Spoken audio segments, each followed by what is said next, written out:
이 일이 언제 일어날 것인가. 12절에서 어린 양께서 6째 인을 떼셔요. 그리고 요한이 보니 내가 보니 이렇게 자꾸 한다 그랬죠. 그죠? 그러니까 보는 장면이 어디냐면 땅인데, 땅에서 뭐가 일어났어요? 보니 큰 지진이 일어났어요. 근데 이 지진을 큰 지진이라고만 표현을 했어요.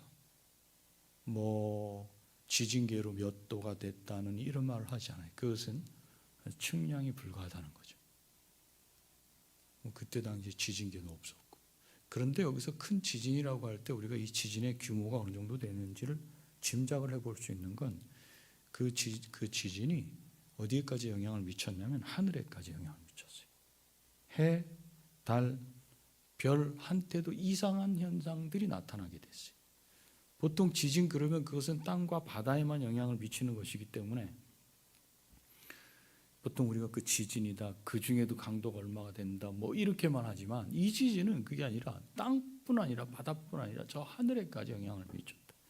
그런데 이렇게 지진이 땅과 바다뿐 아니라 하늘의 해와 달에게 영향을 미치고 별들이 떨어지게 한 일은, 그 일은 역사상 없었던 그런 일이에요. 그러니까 역사적으로 없었던 일을 사람들에게 설명하면 사람들이 알 수 있을까? 어렵죠.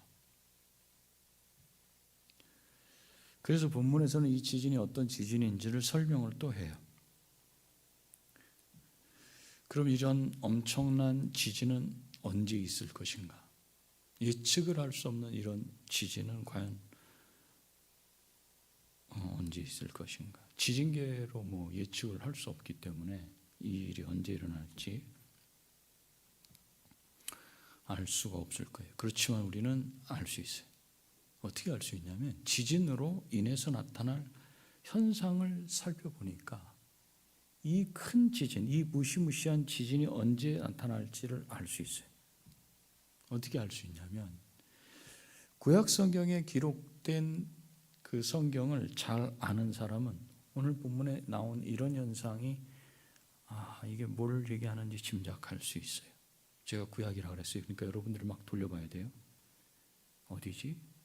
왜냐하면 이런 현상이 언제 있을 것이라고 구약에서 예언한 경우가 여러 번 있었기 때문에 그래요.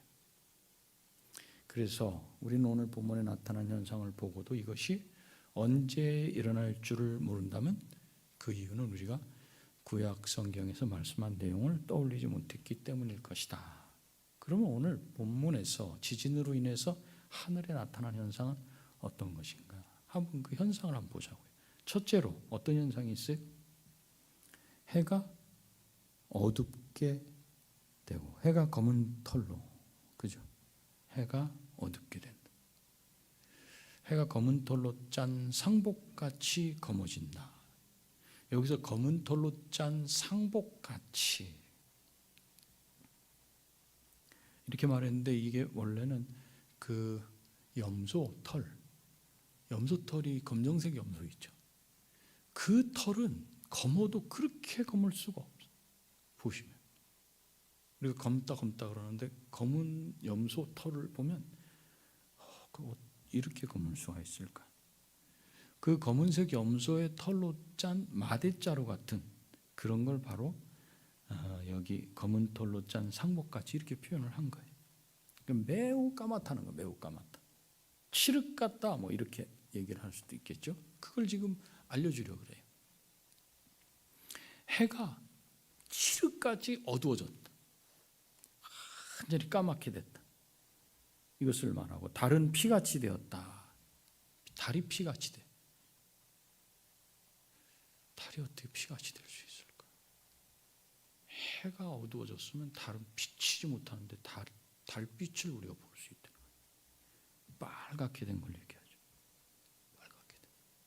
그럼 이런 현상은 언제 일어날 것인가? 이런 현상이 언제 있을 것이라고 구약에서 얘기했는지, 구약 성경에서 예언을 했는지 그 내용을 보면은 알 수 있어요. 여러 곳에서 말씀하셨다 그랬는데 대표적인 구절 하나만 딱 여러분들이 떠올리면 사도행전에 나오는 바로 그렇죠. 요엘서 2장 31절. 보면 요엘 2장 31절에 여호와의 크고 두려운 날이 이르기 전에 해가 어두워지고 달이 핏빛같이 변하려니와, 이런 일들은 무슨 일이 일어나기 전에 나타나냐면 여호와의 크고 두려운 날이 이르기 전에 이런 현상이 일어난다, 이렇게 말씀하고 있어요. 그럼 여호와의 크고 두려운 날은 어떤 날인가?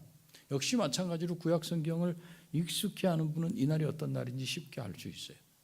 그런데 우리에게는 익숙하지 않을 수 있기 때문에 조금 더 보면 2장 31절의 말씀을 사도행전 2장 20절에서는 그대로 인용하지 않고 이걸 약간 풀어서 이렇게 말씀하고 있어요. 사도행전 2장 20절, 주의 크고 영화로운 날이 이르기 전에 해가 변하여 어두워지고 달이 변하여 피가 되리라. 그러면 요엘 2장 31절과 사도행전 2장 20절을 더하기를 딱 해서 보면 여기 여호와의 크고 두려운 날은 뭐라고 사도행전 2장 20절에 표현을 했냐면 주의 크고 영화로운 날, 이렇게 표현했어요. 그러니까 여호와의 크고 두려운 날이 뭐야? 언제야? 그것은 주의 크고 영화로운 날이다. 그날을 여호와의 크고 두려운 날이라고 표현하는 것은 여호와께서 행하실 심판이 크고 두렵기 때문에 그래요. 그래서 이 표현은 심판이라는 측면에서 보고 표현한 것임을 알 수 있어요. 그런데 사도행전에서는 그 심판의 날이 주의 크고 영화로운 날이라 이렇게 표현했어요. 심판 날이 영화로운 날이에요. 이것은 그날 주님께서 크고 영화로운 모습으로 나타나실 것이라는 측면에서, 즉 재림하실 주님을 바라보는 측면에서 표현한 거예요. 요엘에서는 심판으로 표현을 했고 그것을 사도행전에서는 재림하실 주님을 바라보는 측면에서 그렇게 표현했어요. 정리하자면 그날은 언제냐? 하나님께서 온 세상을 심판하실 것이며 동시에 주님께서 이 세상에 다시 오시는 날이다. 이 날에 대해서 예수님은 어떻게 말씀하셨는지 마태복음 24장 29절을 한번 봅니다. 마태복음 24장 29절에 이렇게 나옵니다. 그날 환난 후에 즉시 해가 어두워지며 달이 빛을 내지 아니하며 별들이 하늘에서 떨어지며 하늘의 권능들이 흔들리리라. 오늘 본문을 보는 것과는 본문 표현과는 조금 다르지만 의미는 같은 거예요. 여기서 예수님은 그날에 대해서 말씀하는데 예수님께서 말씀하시는 그날이 어떤 날이냐? 예수님 자신이 다시 오실 날을 말씀해요. 그런데 그날은 언제 오는가? 환난 후 이렇게 되어 있어요. 그러니까 예수님께서 재림하시기 전에 환난이 있을 것인데 환난이 있은 후에 예수님께서 재림하신다. 그리고 이때 해가 어두워지고 달이 핏빛으로 변하고 또 별들이 하늘에서 떨어진다, 이렇게 말씀하고 있어요. 오늘 본문에 다시 요한계시록으로 와서 13절에 보면 여기 무화과 나무가 대풍에 흔들려 설익은 열매가 떨어지는 것 같이 땅에 떨어지며 뭐가 하늘의 별들이 이렇게 떨어진다 그래요. 그 바람이 세게 불 때 이 과실수에 이 과실들이 좀 덜 익은 과실들 이런 열매가 팍 떨어져 나가잖아요. 그렇게 별들이 떨어진다고 그렇게 비유하고 있어요. 그만큼 하나님의 심판은 어느 지역에서 일어나는 게 아니라 전 우주적이고 두려운 것이다. 그걸 말해줘요. 이뿐만 아니라 14절을 보면 하늘은 두루마리가 말리는 것 같이 사라져 버린다 그랬어요.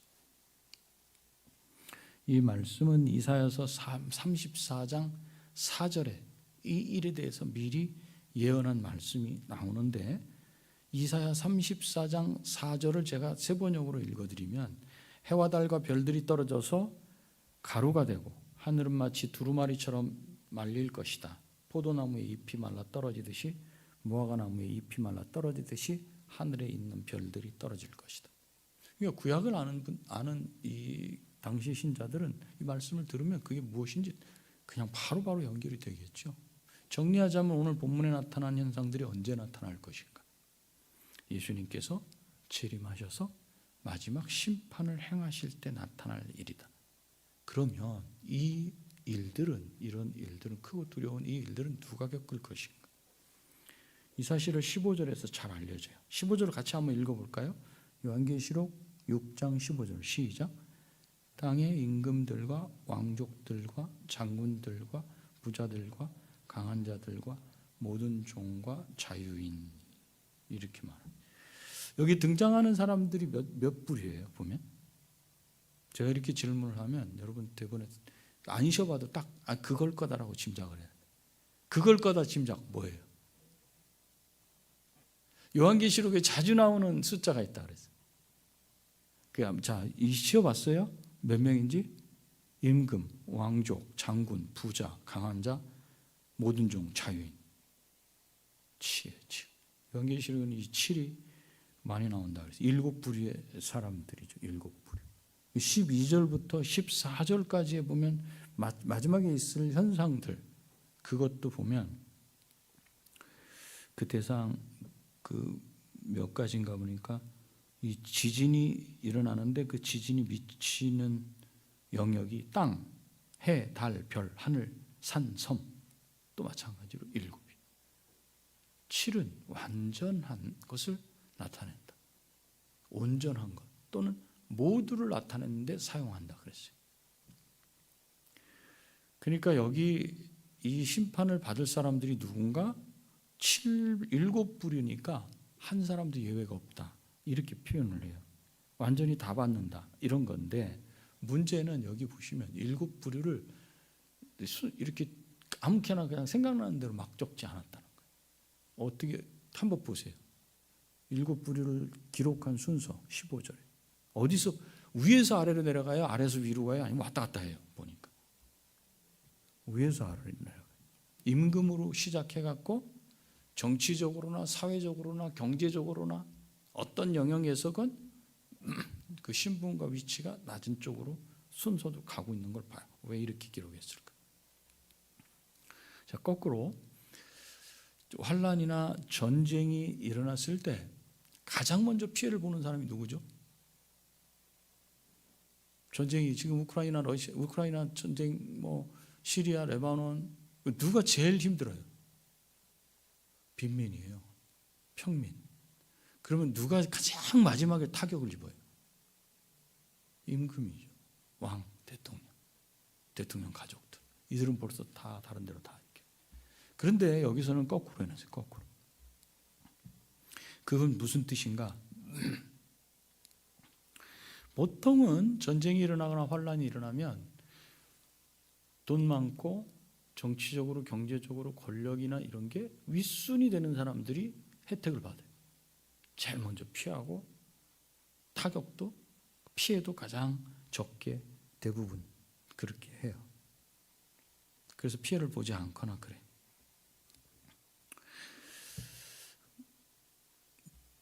그리고 무슨 기근 또는 역병 이런 게 임해도 항상 밑에 쪽부터 거꾸로 올라.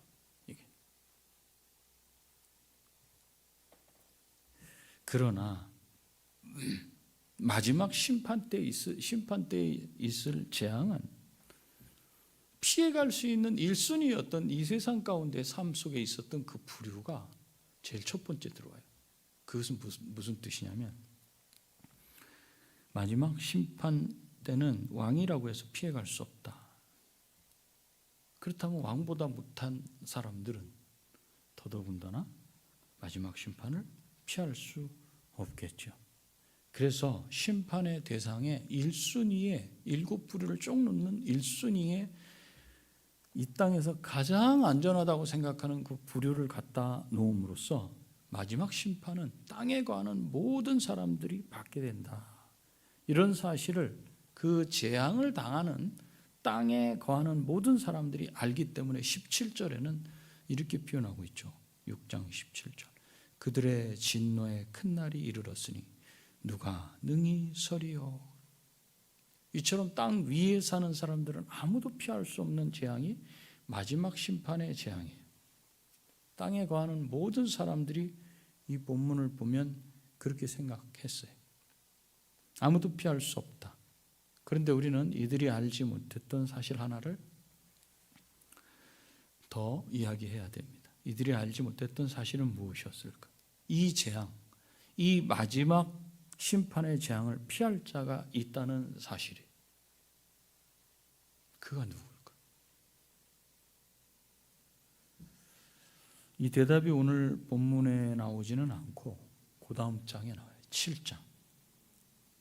땅에 거하는 모든 사람이 피할 수 없는 마지막 심판을 받지 않게 될 사람은 누군가?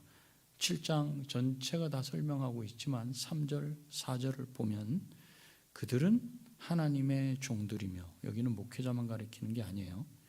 하나님의 종들이며 하나님의 인을 친 자들입니다. 그들의 수는 모두 14만 4천 명입니다. 이들은 자신들의 능력이나 재주로 이 심판을 피할 수 있게 된 게 아니에요. 그래서 7장 10절을 보면 그들은 이 재앙, 이 심판에서 피하게 된 자들이 큰 소리로 이렇게 찬양하며 외치죠. 7장 10절 우리가 찬양하잖아요. 구원하심이 보좌에 앉으신 우리 하나님과 어린 양께 있도다. 자신들이 구원받은 게 보좌에 앉으신 우리 하나님과 어린 양 때문이라고 고백합니다. 그 사람들만 마지막 심판을 피할 수 있어요.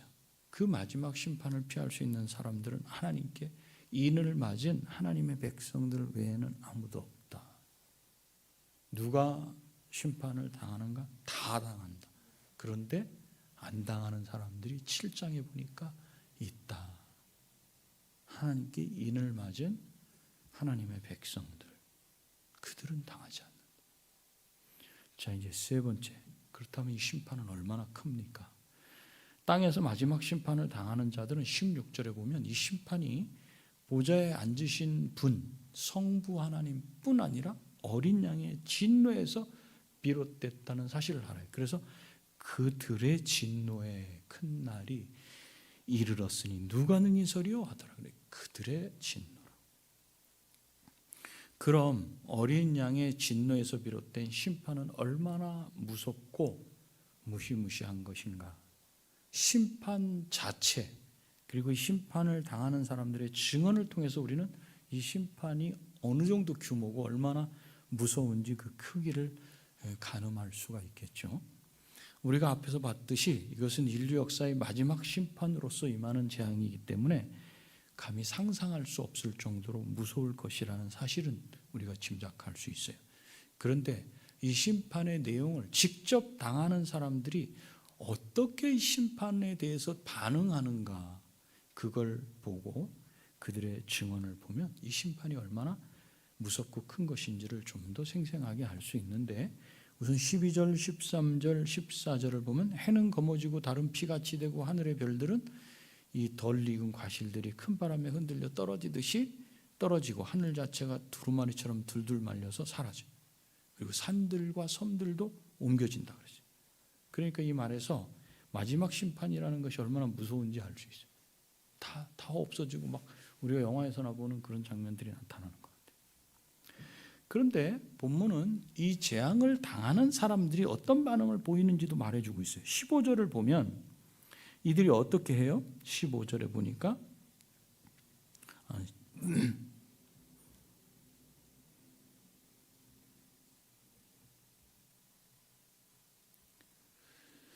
15절 끝에 굴과 산들의 바위 틈에 숨어, 이렇게 하고 있어요.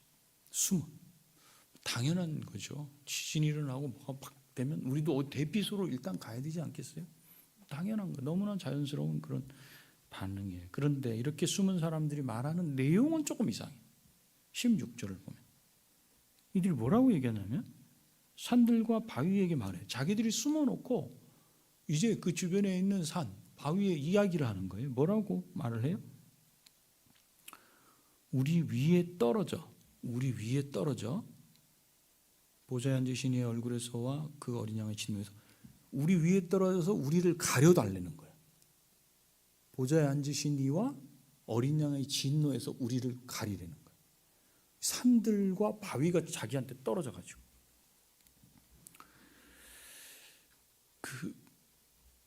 그러면 그 어린 양의 진노와 보좌에 앉으신 이와 어린 양의 진노에서 가려주려면 산과 바위가 자기한테 떨어지면 돼요, 안 돼요?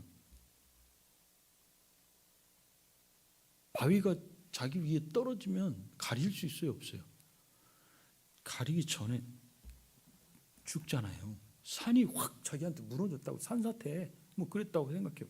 그러면 거기 묻혀서 그냥 죽는 거잖아요.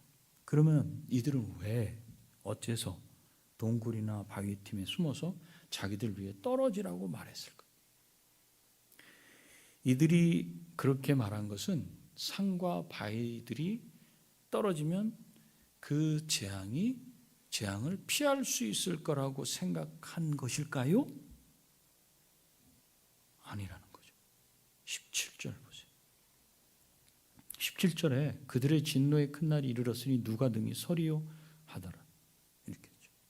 그들의 진노, 성부 하나님과 보좌에 앉으신 분과 어린 양의 진노에 그 날이 이르렀기 때문에 누가 능히 설 수 있으리요? 누가 능히 살 수 있으리요? 누가 능히 구원받을 수 있으리요? 이렇게 말하고 있어요. 이 구절이 바로 앞에서 사람들이 산들과 바위에게 우리 위에 떨어져라고 말한 이유를 알려줘요. 그러니까 진노, 성부와 어린 양의 진노로부터 가릴 수 있다 없다? 가릴 수 없다. 그러면 왜 떨어지라고 그랬을까? 진노에서 가릴 수는 없어요. 그러면 이렇게 떨어지라는 건 자기 보호받기 위한 거예요? 아니면 죽겠다는 거예요? 죽겠다는 거예요. 무슨 뜻이냐면 그 심판이 차라리 저 바위에 깔려 죽는 것과 산에 깔려 죽는 것보다도 엄청나다는 거예요. 그들은 도저히 피할 수 없는 심판이 자신들에게 임했다는 사실을 알았어요. 그리고 이 심판은 도저히 자신들이 감당할 수 없는 크고 무섭고 두려운 것임을 압니다. 자기가 당할 고통이 극심한 것을 알면 뭐라고 보통 얘기해요? 그러지 말고 그냥 차라리 그냥 떠나게 해줘. 그렇게 하는 것과 똑같은 거예요. 하나님의 진노가 얼마나 무서운지 이들은 차라리 나 그거 당하지 않고 그냥 가게 해주십시오 하는 거하고 똑같아. 죽여주십시오. 이거 그냥 죽여주시죠. 한 번에 끝내주시죠 하는 것과 똑같은 거예요. 이들은 지금 보좌에 앉으신 이 나체소와 어린 양의 진노에서 우리를 가리우라 16절에서 말해요. 이들은 이 재앙이 어디서 온 건지 알고 있어요. 누가 이 재앙을 보냈는지도 알고 있어요. 그래서 차라리 보좌에 앉으신 성부 하나님의 얼굴을 대하고 어린 양이신 주님의 진노를 받는 것보다는 먼저 그냥 산과 바위에 눌려서 떠나는 게 낫겠다. 이런 표현이에요. 그만큼 하나님을 대하는 것이 두렵고 주님의 진노를 받는 것이 죽음보다 심한 그 공포라는 그 공포 자체라는 사실을 이들이 말하고 있어요. 하나님의 심판은 그럴 정도라는 거예요. 그런데 이 재앙이 마지막 심판의 모든 걸 다 말한 게 아니라 이것은 마지막 심판의 시작에 불과해요. 그러기에 이들은 마지막 심판이 이루 표현할 수 없을 만큼 무서운 무시무시한 것을 짐작하고 차라리 이 심판을 받느니 그 전에 산과 바위들이 나한테 떨어져 가지고 못 보게 해줬으면 좋겠다. 이렇게 판단한 거죠. 여기서 우리는 이 마지막 심판의 재앙이 그렇다면 과연 말씀한 그대로 이루어지는 사실적인 것인가 아니면 상징적인 것인가를 생각을 한번 해봐야 돼요. 혹 사실적인 것이라면 전체 다인가 아니면 일부분적인 것인가? 그런데 이 재앙이 사실인지 상징인지를 어떻게 알 수 있을까? 본문 말씀을 통해서 먼저 봐야 되는 거예요. 13절, 14절을 보면 별들이 땅에 떨어져요. 그리고 하늘은 사라져요. 산들과 섬들도 옮겨져 버렸어요. 자, 이게 사실이다. 이렇게 받아들이겠어요, 1번. 그런데 두 번째, 여기 14절, 여기 15절에 산들과 바위 틈에 사람들이, 굴들과 산 바위 틈에 사람들이 숨어 있어요. 그죠? 이럴 수 있어요.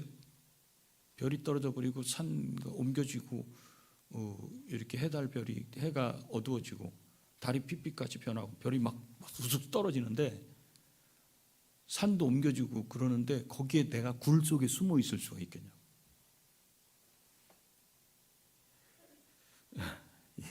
이미 없어져 버렸잖아요. 없어져. 그래서 이 심판의 재앙들은 사실적으로 묘사한 부분도 있지만 상징적인 부분도 섞여 있다는 것을 우리가 알 수 있어요.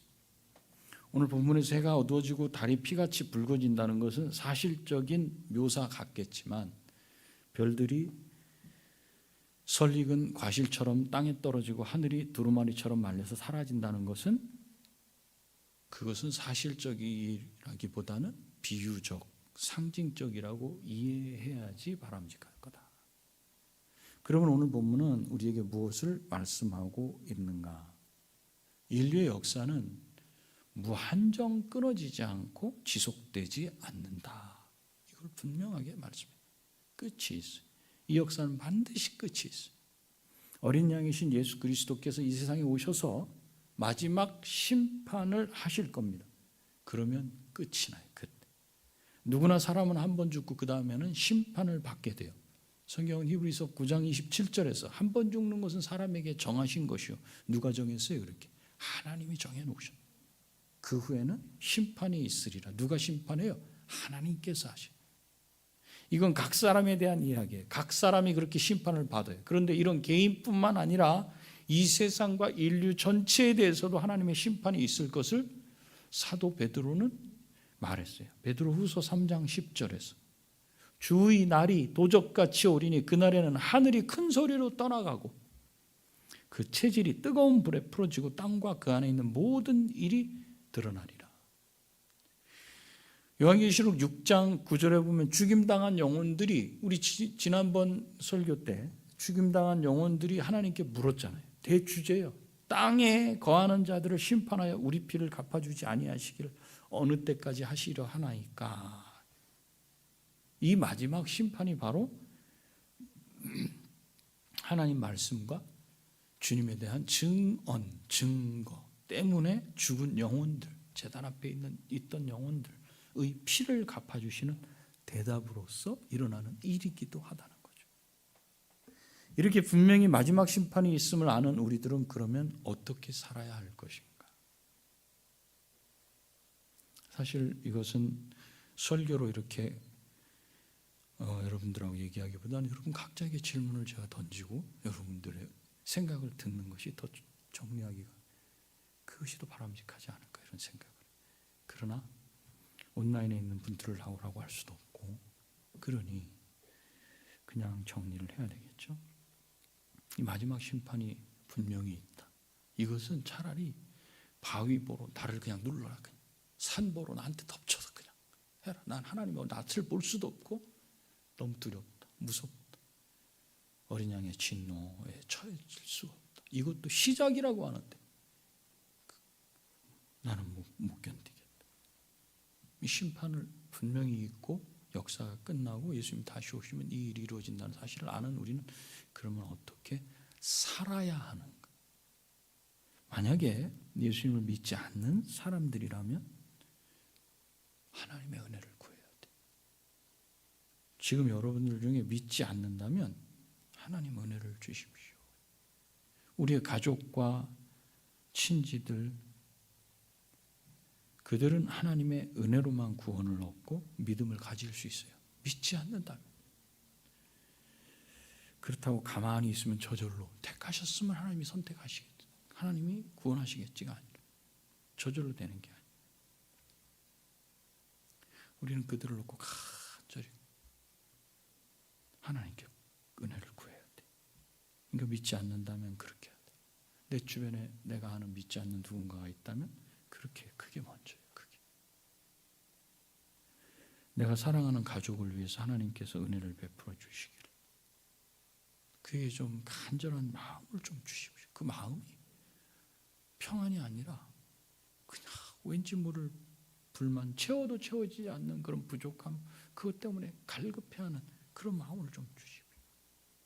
그래서 하나님을 찾게 있게 하시고 하나님께 간구할 수 있는 그런 은혜를 주시기를 구해야 될 겁니다. 그렇다면 믿는 우리는 어떻게 해야 되는가?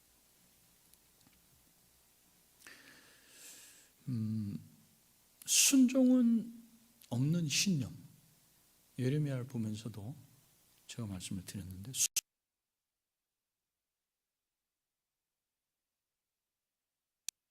순종은 절대 취소되지 않아요. 구원은 취소되지 않기 때문에 그냥 살아. 내 편한 대로 막 살아. 그래도 되냐? 구원이 취소되지 않는다는 것 때문에 그걸 믿고 내 마음대로 막 살아도 됩니까? 내 뜻에 안 맞으면 그냥 탁 뒤집어 엎고 그래도 됩니까? 함부로 말해도 됩니까? 마지막 날에 경건하지 않은 자들을 심판하여 멸망시키는 하나님 앞에서 우리는 하나님 앞에 구원받았다고 불경건하게 살 자유가 있는 거예요. 그렇지 않아요. 경건하게 살아야 돼요. 경건하게 산다는 건 예수 그리스도를 날마다 닮아가는 거예요. 작년과 올해가 달라져야 되는 이유가 그 올해보다는 내년이 또 달라져야 돼요. 베드로후서 3장에서 아까 주의 날이 도적같이 오리라. 그날에는 하늘이 큰 소리로 떠나간다 그래서 체질이 뜨거운 불에 풀어지고 땅과 그 모든 것이 드러나리라 이렇게 말씀하시면서 베드로 사도는 그 뒤에다가 이렇게 말해요. 이 모든 것이 풀어지리니 너희가 어떠한 사람이 되어야 마땅하뇨? 이렇게 질문하고 있어요. 이런 주의 재림 때의 심판이 있는데 너희가 어떤 사람이 돼야 마땅하뇨? 가슴에 새기지. 어떤 사람이 돼야 마땅하뇨? 하나님의 은혜로 구원받은 사람이 어떻게 살아야 마땅하냐? 이렇게 질문하는 거예요. 이어서 답을 주시기를 거룩한 행실과 경건함으로. 경건은 어디에 서 있든지 하나님 앞에 서 있다는 의식이에요. 경건함으로 하나님의 날이 임하기를 바라보고 간절히 사모하라. 지금 힘들어. 근데 그 날이 임할 거야. 주님, 나는 그 날을 사모하며 이것을 견뎌나갑니다. 이게 베드로후서 3장 11절 12절 이렇게 말씀하셨어요. 예수님 다시 오십니다. 그리고 그 심판은 잠깐 보여줬지만 그냥 큰 바위가 나를 덮치는 것이 심판을 안 당하는 것. 그것보다도 그 규모나 그 두려움을 비교할 수도 없는 그런 심판이 주어진다. 여러분 말씀을 기억하시기 바랍니다. 어떻게 살아야 하뇨? 내가 마땅히 어떻게 살아야 하는가? 하나님의 은혜를 받은 자로서 그 은혜를 간직하며 사람 앞에 하나님 앞에 사랑받는 자로 살아가야 되지 않겠어요? 그러기 위해서 날마다 자기 자신을 십자가에 못 박는 그런 그리스도인, 그리고 다른 사람을 긍휼히 여기는 그런 그리스도인, 세상을 분별하며 간절히 기도하는 그런 그리스도인, 하나님의 자녀들 마땅히 되어야 될 우리의 모습, 그것을 바라보면서 그렇게 살아가는 우리가 되기를 원합니다. 기도하시겠습니다. 주님, 우리는 하나님의 심판을 받지 않는 하나님의 택한 자임에 감사합니다. 그러나 그렇다고 이 땅 가운데서 그 삶이 하나님 보시기에 엉망진창, 나 스스로 보기에도 이래서는 안 되는데 내 주변에서 보기에도 손가락질 받는 그런 삶 속으로 들어가지 않도록 주님, 우리를 붙들어 주시옵소서. 믿지 않는 자들을 향해서 가슴이 찢어지는 아픔으로 기도할 수 있게 하시고 그들을 향해서 심판이 있음을 말할 수 있는 그런 신자, 그런 그리스도인, 그런 교회 될 수 있도록 우리를 붙잡아 주시옵소서. 우리에게 은혜를 주셔서 하나님의 심판이 있음을 다시 보게 하시고 두려워 떨며 하나님 앞에 예수 그리스도를 닮아가는 경건한 삶을 우리가 살 수 있도록 결단합니다. 성령님 우리를 도와주시옵소서. 날마다 그 삶 살아내도록 인도하여 주옵소서. 예수님의 존귀하신 이름으로 기도합니다. 아멘. 주님 가르치신 기도로 마치겠습니다. 하늘에 계신 우리 아버지여, 이름이 거룩히 여김을 받으시오며 나라가 임하시오며 뜻이 하늘에서 이루어진 것 같이 땅에서도 이루어지이다. 오늘 우리에게 일용할 양식을 주시옵고 우리가 우리에게 죄진 자를 사하여 준 것 같이 우리 죄를 사하여 주시옵고 우리를 시험에 들게 하지 마시오. 다만 악에서 구하시옵소서. 나라와 권세와 영광이 아버지께 영원히 있사옵나이다. 아멘. 마쳤습니다. 여러분 평안한 밤 되시고 금요일에 뵙겠습니다.